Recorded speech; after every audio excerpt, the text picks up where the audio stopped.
औज़ुबिल्लाहिमिनश्शैतानिर्रजीम बिस्मिल्लाहिर्रहमानिर्रहीम। बारान रहमत। आज न्यूज़ की सहरी ट्रांसमिशन में मैं हूँ आपका मेज़बान सैयद शहरियार आसिम। आज हम 20वीं सहरी की नशिस्त में मौजूद हैं और हमारा आज का मौजू है वालदैन का मुकाम और उनकी अहमियत।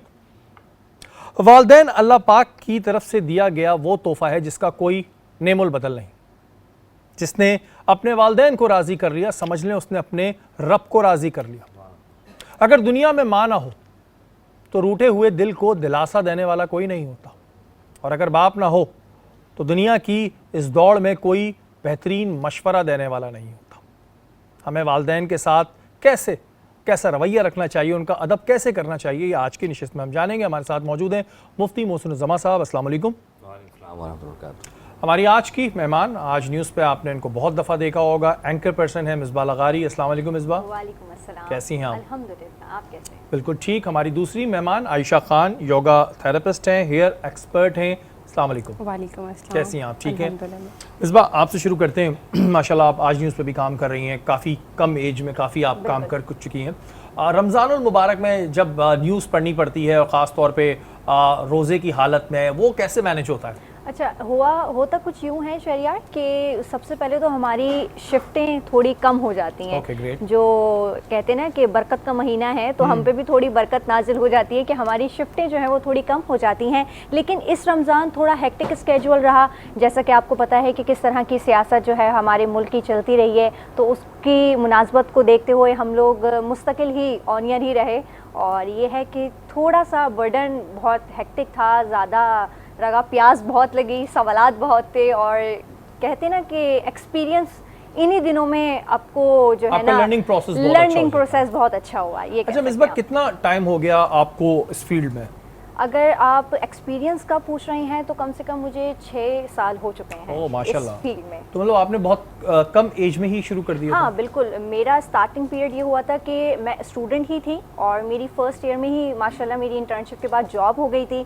तो मेरे टीचर्स ने और मेरे वालिदैन ने मुझे काफ़ी सपोर्ट किया और कहा कि नहीं, पढ़ाई के साथ साथ जो है आप अपनी एक्सपीरियंस को भी गेन करो, लर्निंग पीरियड अपना जारी रखो। तो इसी तरह इंटर्नशिप के बाद फ़ौरन ही मेरी जॉब हो गई थी, तो फिर उस वक्त से ये सिलसिला जारी और अब तक जारी है। शौक हर किसी को एक शौक होता है, तो ज़ाहिर आपको शौक फिर शुरू से ही होगा? अच्छा, शौक नहीं था। अच्छा, बिल्कुल भी शौक नहीं था, तो फिर इस क्योंकि तरह मेरा बैकग्राउंड बिल्कुल प्री मेडिकल से है। मैं मेडिकल की स्टूडेंट रह चुकी हूँ और एकदम से स्किप ये होना था कि मतलब होता है ना कि वो हमारा एक कराची यूनिवर्सिटी का एक स्केड्यूल है कि उसके मुताबिक आप अप्लाई करें।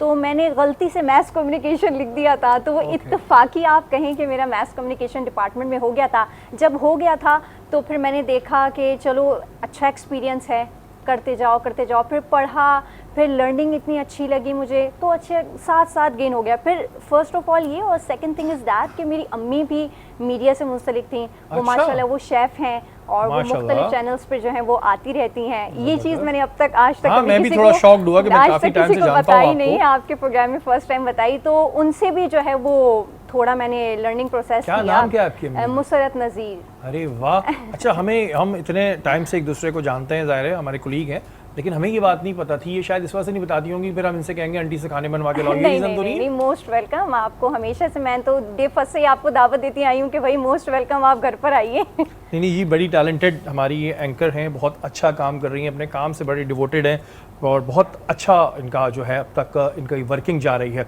आयशा, आपकी जानिब आएंगे। बालों को लेके जी बड़े मसले होते हैं और छोटी एज में बाल गिर जाते हैं। उसके अलावा अगर लड़कों पे भी हम रहते हैं, बाल गिर जाना छोटी एज में और डिफरेंट प्रॉब्लम्स, इसका सलूशन क्या है? मतलब क्या किया जाए? देखिए, बेसिकली होता ये है कि जब हमारे हेयर फॉल स्टार्ट होता है तो हम ऑयलिंग स्टार्ट कर देते हैं। सबका कॉन्सेप्ट ये है कि ऑयलिंग स्टार्ट करें और हेयर फॉल स्टॉप हो जाएगा, जबकि ये बिल्कुल रॉन्ग कॉन्सेप्ट है। जब आपके बाल गिरना शुरू होते हैं तो आपको ऑयलिंग स्टॉप कर देनी चाहिए। अच्छा जी, क्योंकि जब हमारा स्कैल्प ऑयली हो जाता है तो हमारे बाल, हेयर फॉल हमारा और मज़ीद बढ़ जाता है। तो ये जो मार्केटों में ये तारा मीरा का तेल और सरसों का तेल और कहते हैं कि जी बाल गिरना बंद, ये क्या देखिए, मार्केटिंग तो जो चीज़ हम लोग मांगते हैं मार्केट उसी चीज़ की ज़्यादा बढ़ती है ना। अच्छा, वैसे ये बाल गिरने के नॉर्मल रीजंस क्या होते हैं? एक तो आपकी चले फैमिली में होता है कुछ लोगों का कि वो जेनेटिक देखिए, डिफरेंट रीजंस होते हैं इसके। एक मेन आपका वाटर इनटेक भी होता है कि आप पानी बहुत ज़्यादा कम पी रहे हैं, आपके हार्मोन्स का इशू है। डिफरेंट। अच्छा, ये जो पानी कम पीते हैं उससे बाल गिरते हैं? जी बिल्कुल, आपकी स्किन ड्राई होना शुरू हो जाती है ना। ओके, ये आपके हेयर्स को मॉइस्चराइजर की नीड होती है। अच्छा, और ये जो आपने बात बताई कि ऑयलिंग आप जो है ये अपनी ना करें जब बाल गिर रहे हो, तो फिर करें क्या? आप फिर जो है हेड वॉश डेली कीजिए और ऑयलिंग कम कर दीजिए। ऑयलिंग आपने वीक में एक दफ़ा या 15 डेज में एक दफ़ा। अगर बहुत ज़्यादा आपका हेयर फॉल है तो आप 15 डेज में एक दफ़ा कीजिए। 15 डेज में जी 15 डेज में एक दफ़ा। अच्छा, एक और इशू ये आता है कि जी अक्सर लोग कहते हैं कि डाइट इशू तो नहीं है, बहरहाल डाइट जो है वो बड़ी इंपॉर्टेंट होती है कि अगर फिश और इस तरह की चीज़ें रखें तो आपके बाल मजबूत रहते हैं। ये बात ठीक है? देखिए ये बात भी ठीक है, बट हमें अपना एटमॉस्फेयर और वेदर के हिसाब से भी चलना पड़ता है, क्योंकि बहुत सारी चीज़ें वो वेदर के साथ डाइट में हमें सूट नहीं करती, तो दोनों चीज़ों को बैलेंस करके रखना पड़ता है। अच्छा, और ये जो लड़कों के ज़्यादातर हेयर फॉल होते हैं, कहते हैं जी खारे पानी से नहाने से भी हो जाते हैं, कि अगर किसी के घर में डिफेंस साइड पर यहाँ खारा पानी आ रहा हो तो उससे भी होते हैं? ये है बिल्कुल बिल्कुल खारे पानी से? जी बिल्कुल। यहाँ पर मैं इनसे ये पूछना चाहूँगी कि हम लोगों की तो रेगुलरली जो है वो हम लोग हेयर ड्राई करते हैं, स्ट्रेट करते हैं, तो इससे बालों को कितना नुकसान पहुँचता है और इससे हम लोग अपनी हेयर्स की टेक केयर किस तरह कर सकते हैं? देखिए टोटली मतलब ये चीज़ें बालों के लिए हार्मफुल है ना, इसके लिए आपको चाहिए कि अपने बालों को मॉइस्चराइज रखें। मेन चीज़ है कि आप वाटर इनटेक अपना प्रॉपर रखें कि आपकी बॉडी में मॉइस्चराइज कंप्लीट हो। अच्छा, कोई इसकी प्रॉपर कोई ट्रीटमेंट आई है कि आप किस तरह अपनी हेयर्स की ट्रीटमेंट? देखें आप अपनी डाइट अच्छी रखें, और जो बेसिकली हमारे बालों में नेचुरली केराटिन होता है, जब केराटिन हमारे बालों से ख़त्म होना स्टार्ट हो जाता है तो सारे इशूज होते हैं। अच्छा, ये अर्ली एज पे अगर हम आए, खासतौर पे मर्दों पे रहते हैं, अभी तो फिलहाल बेचारे मर्दों का एक बड़ा अहम मसला है, बाल गिर जाते हैं, उसकी वजह से फिर उम्र भी उनकी बहुत ज़्यादा लगने लगती है, एक जनरल इशू है। तो ये जो अर्ली एज में बाल गिर रहे हैं, इसके रीजंस क्या अब तक सामने आए? क्योंकि माशाल्लाह आपका भी एक तजुर्बा है, क्या आप देख रही हैं? तो आपने बताया कि जी पानी कम पी रहे हैं, पानी कम पीना, डाइट, वेदर, काफ़ी सारी चीज़ें। अर्ली एज के अंदर बाल शरियर मैंने देखे सफ़ेद भी हो जाते हैं। इवन मेरा जो छोटा वाला भाई है वो अभी 13 या 14 का होगा और उसके बाल बिल्कुल वाइट है। जी बिल्कुल, ये विटामिन डी की डेफिशिएंसी से होता है। अच्छा, लेकिन और हमारे पाकिस्तान के बहुत सारे डॉक्टर्स को दिखाया है, लेकिन उनका कहना है कि विटामिन डी के अलावा आई थिंक उनको फ्लू मुस्तकिल रहता है। फ्लू का भी इशू होता है, साइनस से भी प्रॉब्लम आती है, एस्थमा से भी इशू आता है। देखिए डिफरेंट चीज़ें हैं ना जो आपके बालों पे इफेक्ट करती हैं। बेसिकली ये सब चीज़ें आपके हार्मोन से लिंक्ड हैं। और ये जितने भी मीडिया पर्सन्स हैं या एंकर्स हैं जिनके बालों में रोज़ जेल लगता है और रोज़ हेयर ड्राई होता है, इन्हें क्या करना चाहिए? आपके इन्हें चाहिए कि नेचुरल चीज़ें इस्तेमाल करें। हेयर्स पे जेल की जगह आप वाटर, राइस वाटर भी यूज़ कर सकते हैं। नहीं, वो तो क्लिफ वाला मामला खराब हो जाएगा। नहीं, सेटिंग देखिए, सेटिंग्स हेयर सेटिंग हो जाती है। क्लिफ वाला मामला एक और है, और फिर एक और ये जो आजकल सैलून्स के अंदर केराटिन ट्रीटमेंट है, तो क्या ये बालों के नरिशमेंट के लिए ठीक है या नहीं है? बिल्कुल ठीक है। मैं वही बताना चाह रही थी आपको कि केराटिन नेचुरली हमारे हेयर्स पे होता है, जब वो ख़त्म होना शुरू होता है तो हमारे हेयर्स में इश्यूज आते हैं। चलें जी, ये तो वो सारी बातें हो गई जो अब तक लड़कों के लिए थी। अभी ख़वातीन की तरफ भी आएंगे कि इनके बाल गिरने के जो इश्यूज़ होते हैं, उसके अलावा योगा के हवाले से भी बहुत सारी हमारे पास चीज़ें हैं। मोहसिन भाई, आपकी जानिब आऊँगा कि ज़ाहिर आज वालिदैन की हकूक़ और अहमियत पर बात हो रही है। कुरान पाक में क्या हुक्म है वालिदैन के लिए? औज़ु बिल्लाहि मिनश शैतानिर रजीम, बिस्मिल्लाहिर्रहमानिर्रहीम। क़ाल अल्लाहु तआला फ़िल क़ुरानिल मजीद व बिल वालिदैन एहसानन आमनतु बिल्लाहि सदक़ल्लाहुल अज़ीम। अल्लाहुम्मा सल्लि अला सय्यिदिना मौलाना मुहम्मद बारिक वसल्लम सल्लल्लाहु अलैहि। शरीफ भाई, सवाल जो आपने किया कि वालिदैन के बारे में कुरान पाक में क्या हुक्म आया है, तो कई मकामात पर अल्लाह ताला ने वालिदैन के बारे में हुक्म दिया कि वालिदैन की अज़मत क्या है, उनका मकाम क्या है। और सबसे पहली बात कि जब अल्लाह ताला ने अपनी इबादत का हुक्म दिया और फरमाया कि अल्लाह ताला को मानो, अल्लाह ताला की बात करो, तो कई आयतों में उसके फ़ौरन बाद अल्लाह ने फरमाया कि अपने वालिदैन के साथ हुस्न सलूक से पेश आओ। बिल्कुल। और फिर एक जगह फरमाया वसैना, कि अल्लाह हुक्म दे रहा है सिर्फ ईमान वालों को नहीं, बल्कि अल्लाह फरमा रहा है, अल्लाह इंसानों को हुक्म देता है कि तुम अपने वालिदैन के साथ पेश आओ। यानी अगर दीन इस्लाम के अलावा भी जो जितने भी मज़ाहिब गुज़रे हैं और पहले भी जितने भी यानी बनी इसराइल से लेकर हज़रत ईसा अलैहिस्सलाम की उम्मत से लेकर जितनी भी उम्मतें गुज़री हैं, उन तमाम के बारे में अल्लाह ताला ने यही हुक्म दिया। आज दीन मोहम्मदी की जितने भी उम्मती हैं उन तक को सबको यही हुक्म दिया कि अपने वालिदैन के साथ एहसान करो, यानी हुस्न सलूक से पेश आओ। बिल्कुल। और सिर्फ हुस्न सलूक से पेश नहीं आओ, बल्कि उनके साथ इस तरीके से सिला रहमी करो जिस तरह बचपन में उन्होंने तुम्हारे साथ सिला रहमी किया। यानी एक आपने देखा होगा कि वालदा जो होती है उसे मालूम होता है कि बच्चा जब रो रहा है, इसे भूख लगी है, प्यास लगी है, कोई और नहीं जानता। तो ये रहम का मादा वालदा के दिल में होता है। बाप उंगलियां पकड़ के चलाना सिखाता है।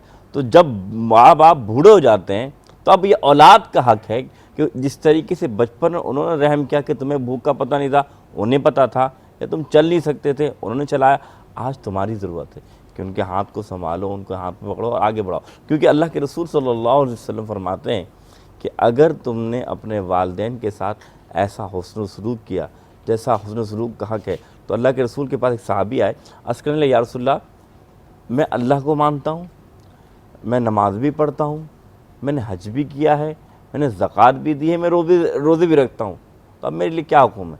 उसने फरमाया कि तुमने जो अमल किया वो जन्नत के लिए काफ़ी है, लेकिन इसके साथ साथ तुम अपने वालिदैन के साथ हुस्न सलूक भी करो। बिल्कुल जी, बात जगह जगह पे ये हुक्म है कि वालिदैन के साथ हुस्न सलूक करो, अच्छे से पेश आओ, लेकिन आजकल का जो दौर है उसमें काफ़ी चीज़ें हमें चेंज नज़र आने लगी हैं। मिसबा, जब ज़ाहिर छोटे होते हैं तो वालिदैन हमारे बेस्ट फ्रेंड होते हैं, ख़ास तौर पे अम्मियाँ होती हैं, लेकिन जैसे ही हम बड़े होते हैं तो बड़ी चेंजेस आ जाती हैं। और कुछ जगहों पे हम ये भी देखते हैं कि ज़ाहिर अगर पेरेंट्स बच्चों को किसी काम से रोकते हैं तो उनका ये कहना होता है कि जी हमें अब सब पता है, हमें मालूम क्या रीज़न है। चलें ठीक है, पता होने में कोई बुराई नहीं है, लेकिन वो एक जो अदब वाली बात कह लें वो क्यों ख़त्म हो जाती है? वो कम हो गई है आजकल के। अगर हम माशरे में देखें तो एक 2 क्लास के बच्चे को भी आप देख लें तो वो अपने वालिदैन से उस तरह बात नहीं करता जिस तरह हम जब 2 क्लास में थे तो उस तरह अपने वालिदैन से बात करते थे। और मैं समझती हूँ कि जैसा कि आपने एक इंट्रो में एक बात कही थी, वो बड़ी मुझे अच्छी लगी कि दुनिया में कोई और शख्स आपको अच्छा मशवरा नहीं दे सकता, माँ बाप ही आपको अच्छा और बेहतरीन मशवरा और रास्ता गाइड कर सकते हैं। और आज जिस मकाम पर शहरियार में मौजूद है वो भी मैं अपने पेरेंट्स की वजह से हूँ, और ये कह सकती हूँ मैं कि पेरेंट्स का कहा हुआ आगे दिखता है, अच्छा, आगे आ जाता है। इसमें एक चीज़ बड़ा इशू ये करती है, हमारे यहाँ बहुत से लोग ऐसे हैं जो एक तरीके से, उनका ये कहना भी गलत नहीं होता कि ज़ाहिर है उनके पेरेंट्स इतने पढ़े लिखे नहीं होते और उनकी अवेयरनेस ज़्यादा हो जाती है, तो वो ये कहते हैं कि जी ये जो मशवरा है ये इस वक्त के लिहाज से सही नहीं, इस वजह से हम मशवरा नहीं मान रहे। देखिए आजकल एक बड़ा ट्रेंड चल चुका है, वो ट्रेंड बड़ा ख़राब है। यही बात आती है शरियार कि हम कहते हैं कि हमारे माँ बाप, अब्बू अम्मी, आप तो पुराने दौर की बातें करते हैं, अब ट्रेंड मतलब बदल चुका है, अब रहन सहन हमारा बदल चुका है, अब हम इस एरिया में नहीं रहना चाहते, अब हम इस तरह पहनना नहीं चाहते। तो ये चीज़ ठीक है, लेकिन माँ बाप बेबस होते हैं इन सब चीज़ों पर। मुझे नहीं समझ आती कि मुआशरे में आजकल के जो बच्चे हैं वो एक ट्रेंड जो सेट हो गया है वो उसके मुताबिक चलते हैं, और हमारे जो माँ बाप हैं उनका जो माइंडसेट है वो पुराना वाला होता है। लेकिन फिर भी हमें ये चाहिए कि हम उनको, अगर हमारे माँ बाप को नहीं पता तो हम उनको बताएं कि अब्बू ये चीज़। लेकिन उसमें कई दफ़ा ऐसा भी तो होता है कि चले वालिदैन तो बेचारी फिर भी होती हैं, कुछ फादर इस तरह हो जाते हैं एज की वजह से भी कि वो एक झगड़े की माहौल में तब्दील हो जाता है। मतलब मैं ऑल ओवर सिनेरियो की बात कर रहा हूँ, खुदा ना खास्ता आपके अपने घर की बात नहीं कर रहा, कि वो अगर वालिद को समझाओ तो नॉर्मली हम देखते हैं कि जो बेटा और बाप है उसके बीच में झगड़ा ही रहता है। मौसी भाई, इस पे क्या किया जाए? अच्छा, ये आपने सवाल किया, मैं इसी बात को देखें, बात सही है कि देखें वालिदैन भले वो पुराने दौर के हैं या जो भी है, तरीका ये है कि उनके जो आप बड़े जितने आपने इल्म हासिल कर लिया, आपने तजुर्बा हासिल कर लिया, लेकिन अगर आपने अपनी बात मनवानी भी है तो तरीक़ेकार अल्लाह उसके रसूल ने फरमाया कि उनके साथ बैठकर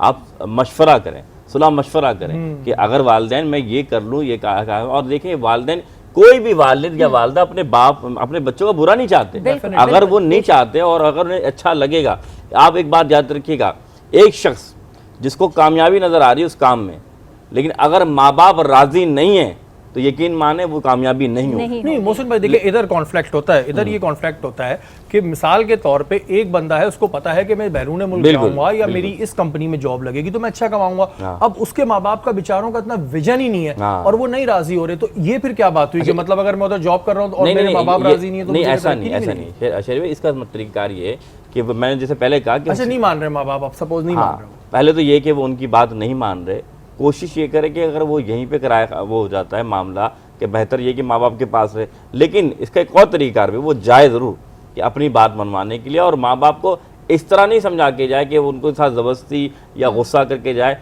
भाई नहीं मान रहे ठीक है वो चला जाए, फिर वो चीज़ इनको दिखाए कि देखें आपका भी एक विजन था, मेरा विजन था, मैंने आपकी थोड़ी नाफरमानी भले की, लेकिन मेरा मकसद आपकी नाफरमानी करने का नहीं था बल्कि अपनी ज़िंदगी को बेहतर करने का था। उस टाइम वो चले जाए। हाँ, लेकिन ये ना करे कि उनसे बदतमीजी करे, उनसे गलत रवैया इख्तियार करे कि आप लोगों को नहीं मालूम, आप लोगों को नहीं पता, बल्कि अपने अमल को ठीक है दोहरा दे। ऐसा होता है कि करे वो जो उसको बेहतर लग रहा है, लेकिन हुस्न सलूक के साथ कुरान ने फरमाया उफ भी मत करो। हम उसकी तो बातें नहीं करते, पता नहीं क्या क्या कर रहे होते हैं ये, क्योंकि देखें कुछ चीज़ें ऐसी हैं जो आज के दौर के लिहाज से, आज और पहले के दौर की बात नहीं है, ज़ाहिर है अब लाइफ स्टाइल चेंज हो गया है, उसमें बहुत सारे फैक्टर्स हैं, लेकिन अगर किसी के साथ ऐसा हो रहा हो तो जाहिर है वो अपना फैसला तो देगा। हमारी निशिस का मकसद यही है, उन्होंने भी वो बात बड़े सही तरीके से क्लियर करी।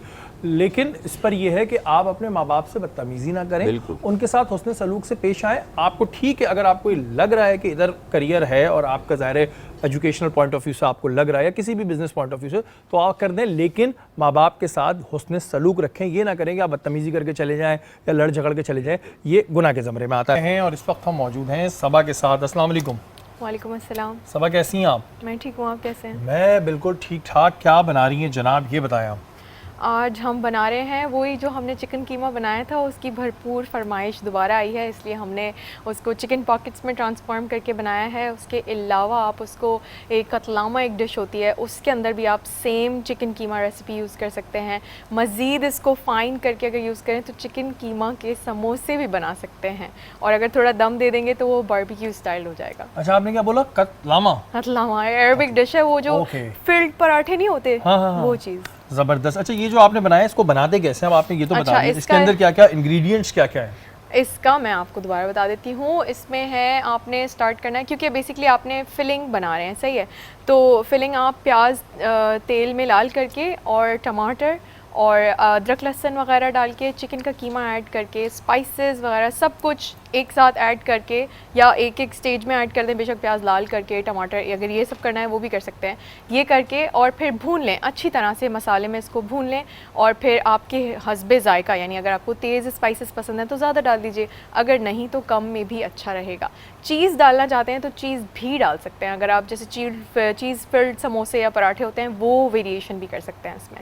तो एनीवेज़, तो ये करके आपने अपनी फिलिंग रेडी कर लेनी है। जैसे ही फिलिंग रेडी हो जाएगी, अब आपके ऊपर है वो जो पट्टियाँ आती हैं जो समोसों वगैरह की, उसमें यूज़ कर लें, या घर में जैसे जो आज मैं करूँगी वो चिकन पॉकेट्स हैं, जिसके लिए हम नॉर्मली चिकन भरे पराठे जिसे हम कहते हैं, तो नॉर्मली होता है कि मैंने अपने उससे देखा है कि अगर आप कोई भरा हुआ पराठा बनाएं और फिर तवे पे अगर वो बड़े साइज़ का है तो उसको पलटना बहुत सारे घी या तेल के साथ एक बहुत मुश्किल काम होता है। वो ज़रूर तेल आपके ऊपर उड़ के आता है या बराबर वाले के ऊपर या जो भी, तो उसको अवॉइड करने के लिए मैंने एक trick over the years learn किया, वो ये है कि आप पूरा पराठा ना बनाएं, पूरा पराठा बेल लें, उसको बीच में से काट दें। बीच में से काटेंगे तो वो सेमी सर्कल आपके पास बचेगा। जो सेमी सर्कल है उसके एक क्वार्टर में फिलिंग भरें और दूसरा क्वार्टर उसके ऊपर फोल्ड करके उसको पिंच कर दें sides. Now you are left with a quarter जो कि is easy to turn around on the tawa. तो ये करके और फिर उसको अच्छे से उसको ब्राउनिंग दे दें, क्योंकि फिलिंग आपकी पकी हुई है तो ज़्यादा देर पकाना नहीं पड़ेगा, वो बन जाएगा। बिल्कुल जी, बन जाएगा, वो बड़ा ज़बरदस्त बन जाएगा। अच्छा, ये जो ड्रिंक आप मुझे आज 25वीं सहरी है ना, 24वीं सहरी से जो आप ड्रिंक पिला रही हैं, इसकी ज़रा दोबारा आप लोगों को बता दें। ये है हर लम्हा हर बार मरहबा गुल बहार, फलों फूलों और जड़ी बूटियों की अर्कियात से तैयार करदा। बिल्कुल जी, तैयार करदा, और बड़ा ज़बरदस्त ड्रिंक है। और देखना आप कितने प्यारे प्यारे बच्चे भी यहाँ पे मौजूद हैं, अभी इनसे भी हम बात करेंगे, लेकिन हम पहले बात करेंगे आयशा से। आयशा, ये बताएं, आप योगा थेरेपिस्ट हैं। जी बिल्कुल। क्या इससे गुस्सा कम हो सकता है योगा के जरिए? कोई ऐसी बिल्कुल हो सकता है। क्या करना होता है? मेडिटेशन करनी होती है। ये जो बैठते हैं, जिस तरह योगा के जो पोजेज होते हैं, इससे वाकई फ़र्क पड़ता है? बिल्कुल फ़र्क पड़ता है। तो किस तरह इसकी साइंस क्या है? इसकी साइंस ये होती है कि इसमें आपको मेडिटेशन करवाते हैं, कुछ वर्डिंग होती है, कुछ म्यूज़िक होता है, तो समझें कि एक तरीके से आपको हिप्नोटाइज की तरफ जाना होता है। अच्छा जी बिल्कुल, मतलब आपको जो आपका प्रेजेंट होता है उससे आपको स्विच करते हैं। तो जो लोग ऐसे बैठे हुए होते हैं तो वो उन किसी और उसमें होते हैं? जी बिल्कुल, उनकी थिंकिंग चेंज होती है, वो पॉजिटिविटी की तरफ होते हैं, वो पॉजिटिव चीज़ों को सोच रहे होते हैं। अच्छा, तो इससे मतलब क्या इसके लिए फिर बंदे को क्या किसी बहुत पीसफुल जगह पे बैठना होगा? जी बिल्कुल, क्योंकि अगर घर में बैठ के करो तो कोई टीवी चला रहा है, कभी कुछ बच्चा कोई चीज़ फेंक के जा रहा है, तो वो तो सारी जी बिल्कुल, इसके लिए पीसफुल जगह होना ज़रूरी है। अच्छा, तो इससे कौन कौन सी बीमारियों का इलाज हो जाता है? हमने सुना इससे बीमारियों का इलाज भी होता है। जी बिल्कुल, मेडिटेशन से बेसिकली जो आपकी एंजाइटी है वो ख़त्म हो जाती है, डिप्रेशन आपका ख़त्म हो जाता है, स्ट्रेस आपका ख़त्म होता है। मेडिटेशन से इन सब चीज़ों की ट्रीटमेंट हो सकती है। अच्छा, क्योंकि अगर आप बात करती हैं स्ट्रेस की, डिप्रेशन की, बड़ी कॉमन बीमारियां आजकल हर चौथे पांचवें को है। हर बंदा डिप्रेशन है, छोटा बच्चा ही बोलता है मैं डिप्रेशन में हूँ, जिसको कभी हम सोचते थे डिप्रेशन क्या होती है। तो अब ये जो तरह डिप्रेशन बढ़ गया है, इसके लिए कितने क्लासेस या कितनी आप कहते हैं वो लेनी पड़ेंगी कि जिससे ये फिर हम पीछे की तरफ आते हैं? देखिए, बेसिकली है कि डिप्रेशन तो आपको डेली बेसिस पे हो रहा है ना, अगर आप एक चीज़ से हटते हैं तो दूसरे पे डाइवर्ट हो जाते हैं। तो बेहतर है कि आप इसको अपनी रूटीन में रखें, डेली बेसिस पे आप 5 मिनट से स्टार्ट करें, 10 मिनट्स पे, 15 मिनट्स पे, इसको इंक्रीज़ करते रहें, बट कोशिश कीजिए कि डेली बेसिस पे। किस तरह करते, किस तरह, मतलब इसकी कोई स्पेशल वो है या वो आप ही लोग बता सकते हैं या कोई घर पे बिल्कुल, मेडिटेशन तो आप एक्सपर्ट्स के थ्रू ही कर सकते हैं ना। कितने दिन में सीख जाता है बंदा? कितने दिन में नहीं, मतलब कि आप 1 टाइम में भी सीख सकते हैं। अच्छा, उसके बाद फिर आप किसी अपने घर में भी किसी पीसफुल जगह पे कर बिल्कुल, सकते हैं। बिल्कुल। अच्छा, क्या इससे वेट लॉस हो सकता है? योगा से कहते हैं वेट लॉस भी होता है? बिल्कुल होता है, होता बिल्कुल है। होता है। और उसके लिए भी यही तमाम चीज़ें होती हैं? नहीं, उसके लिए डिफरेंट एक्सरसाइजेज हैं, डिफरेंट पोस्टर्स हैं योगा के, मुद्राज हैं, डिफरेंट चीज़ें। अच्छा, एक चीज़ और ये होती है कि ज़ाहिर है जो भी आप पोज कर रहे हैं, चाहे वो आपकी बॉडी बिल्डिंग भी होती है, जनरल एक्सरसाइज होती है, उसमें एंगल बहुत ज़रूरी होता है, वरना इंजरी का खतरा होता है। बिल्कुल। तो योगा में भी यही है, क्योंकि अक्सर मैं देखता हूँ कि लोग इंटरनेट के थ्रू पोजेस देख के करने की कोशिश करते हैं और फिर चुक, जिसे कहते हैं ना, कमर में चुक आ जाती है। जी बिल्कुल ऐसा होता है, क्योंकि आपके पोस्टर सही होना बहुत ज़रूरी है। अगर आप पोस्टर सही नहीं कर रहे तो उसके साइड इफ़ेक्ट्स भी हैं। तो उसके लिए कितना आप समझती हैं कि कितने टाइम की एक्सपर्टीज़ की ज़रूरत होती है? देखिए, आप जिस भी चीज़ के लिए कर रहे हैं उसको अच्छे से लर्न कर लें, ठीक है। जब आपको लगे कि अब आपको बहुत बेहतर तरीके से पोस्टर आ गया तो फिर आप उसको घर पे प्रैक्टिस कीजिए, अदरवाइज आप उसकी प्रैक्टिस मत कीजिए। बिल्कुल जी, ये इस वजह से मैंने सवाल किया कि अक्सर लोग जो है ना वो यूट्यूब पे जाके देखते हैं और उसके बाद इंजरी जो होती है काफ़ी लोगों के हमने सुना है कि हो जाती है। मोहसिन भाई, जहाँ वालिदैन के हकूक़ की बिल्कुल हम सबको ही पता है कि भई हमें एहतराम भी करना चाहिए, इज़्ज़त भी करना चाहिए, वहाँ पे एक मसला आता है जब लड़का लड़की जो भी है, बेटा बेटी जवान हो जाते हैं, तो जब शादी का इशू आता है तो उधर कॉन्फ्लिक्ट आता है माँ बाप की मर्ज़ी पर। ऐसी सूरत हाल में क्या करना चाहिए? देखिए, शरीयत ने ये हुक्म फरमाया है कि जब लड़का बालिग हो जाए या लड़की बालिग हो जाए तो उनका निकाह कर देने का हुक्म है। अगर लड़का लड़की दोनों बालिग हैं तो वो निकाह कर सकते हैं, लेकिन अगर माँ बाप राज़ी हैं तो बहुत अच्छी बात है। लेकिन अगर माँ बाप राज़ी नहीं भी हैं और लड़का और लड़की समझते हैं कि भाई हमारी जो यानी कि बुलूगत को पहुँच चुके हैं और वो समझते हैं कि भाई जो हम बात जो तय कर रहे हैं वो हमारे मुस्तकबिल के लिए बेहतर है, तो वो कर सकते हैं। इसलिए ये नहीं कि वो अगर ऐसा ना ही करेंगे तो बहुत ज़्यादा ही कोई शरई तौर पर हदूद कोई होंगे, लेकिन ये ज़रूर है कि माँ बाप की अताअत में, माँ बाप की फरमाबरदारी में, उनकी खुशी में ही राज़ी रहें तो ज़्यादा बेहतर है। अच्छा, ये जो छोटी उम्र में कर देते हैं शादियाँ, एक होता है कि जी 14 साल में कर दी या इससे भी कम एजेस में हो जाती हैं, ये सही है? देखिए, इस्लाम में बुलूगत का लिहाज जो है ना वो उम्र से नहीं है। जी जी, लेकिन मैं उसमें पूछ रहा हूँ कि उसमें ज़्यादा उसकी मर्जी नहीं होती ना। हाँ, लेकिन बात ये निकाह तो हो जाएगा, निकाह तो हो जाएगा। ठीक है। अच्छा मिसबा, मुझे आप ये बात बताएं कि जैसे कि हमने कहा कि जी मर्जी पे इशू आता है कि पेरेंट्स की मर्जी से अक्सर नहीं कर रहे होते, आप क्या समझती हैं किसकी मर्जी से करना चाहिए? अगर अपनी पसंद से आप करना चाहते हैं तो मेरी नज़र में भी यही बात है कि माँ बाप का राज़ी होना और माँ बाप की उसमें खुशी शामिल होना लाजिम करार है। और अगर माँ बाप बाज़िद हैं या फिर लड़के के घर की तरफ से कोई चीज़ ऐसी है तो इसका हल जो है मुफ्ती साहब आई थिंक इस्तिखारा है कि इस्तिखारा निकलवाया जाए और उसको देखते हुए कि आपके हक़ में बेहतर है या नहीं है, इस चीज़ को भी जो है वो हमारे माशरे में अहमियत दी जाती है। देखिए, इसमें मैं ये दूँ कि इस्तिखारा भी अल्लाह से मशवरा है, लेकिन वही बात आ गई कि अगर आप फिर भी देख रहे हैं माँ बाप से आप जिद ना करें, यानी बदतमीजी ना हो जाए। अगर आपने करना तो ठीक है, फिर आप मनवाएं, दिखाएं कि मैं बाप। मोहसिन भाई, इसको मैं ज़रूर कंटिन्यू करूंगा, क्योंकि एक जगह तो फिर ये भी हुक्म है ना कि अगर लड़का लड़की अपनी पसंद से शादी कर सकते हैं, तो हुक्म तो ये भी है, तो फिर उस पर ज़रा सा कॉन्फ्लिक्ट होगा, उसको हम डिस्कस करेंगे। लेकिन इस वक्त हमारे साइड पे बड़े प्यारे से 4 बच्चे मौजूद हैं जिन्हें हम कहते हैं सबा के मेहमान। तो जी सबा, मिलवाइए अपने मेहमानों से। थैंक यू शरी। यस, हमारे पास बहुत क्यूट बच्चे हैं, हम स्टार्ट करते हैं यहाँ से। अस्सलाम वालेकुम, आपका नाम क्या है? My name is Hadiya Ahmed. Hadiya Ahmed, आप कौन सी क्लास में हो? I am in grade 2। Grade 2। आपका फेवरेट सब्जेक्ट क्या है? साइंस। हादिया, इतनी डरी हुई क्यों, सहमी हुई क्यों? यहाँ कोई तुम्हें मार थोड़ी रहा है। नींद आ रही है। खुल के बोले, अब नींद आ रही है आपको? अच्छा चलो, आप मुझे बताओ कि आपने ईद की शॉपिंग की है? यस। कौन से कलर का ड्रेस लिया है? Silver and green. अरे ज़बरदस्त। आपको ईदी मिलती है? यस। कितनी? ज़्यादा या कम? ज़्यादा। आप अम्मी को दे देती हो या खुद खर्चे करती हो? खुद करती हो? क्या लेती हो? टॉयज, कपड़े। वाह भाई। अच्छा, बराबर में इनके भाई बैठे हैं, ये आप नाराज हैं? नाराजगी तो नहीं है ना? अस्सलाम वालेकुम, क्या नाम है आपका? अबान। अबान, कौन सी क्लास में हो आप? 3 में हो। और आपका फेवरेट सब्जेक्ट क्या है? ICT। ओके, और घर में कौन पसंद है आपको? फादर। फादर। हाँ बेटा, अभी तो डर के बोलोगे फादर, हम भी बोलते थे ऐसी फादर। अच्छा, उसके अब्बू क्या करते हैं? आपको चीज़ें दिलाते हैं इसलिए पसंद है, और अम्मा डांटती हैं? फिर अच्छा, गेम्स खेलते हो? कौन से? क्रिकेट। अच्छा, कोई फेवरेट प्लेयर है आपका? Messi, Ronaldo. अरे क्रिकेट खेलते हैं और फुटबॉलर पसंद है, वाह। ये सही है। अच्छा, अब इस तरफ आ जाते हैं। आप मुझे बताओ कि आपका नाम क्या है? पहले तो ये दोनों भाई पहन के आए एक जैसे कपड़े, ये आप दिखाएं जरा, दोनों के जूते तक मैच हैं, क्या बात है जी, एक जैसे कपड़े हो गए। तो आपका नाम क्या है? मोहम्मद उस्मान सिद्दीकी। वही मोहम्मद उस्मान, कितना चीखते हो, आवाज़ किधर है? चीखते हो आप बहुत ज़्यादा? गुड।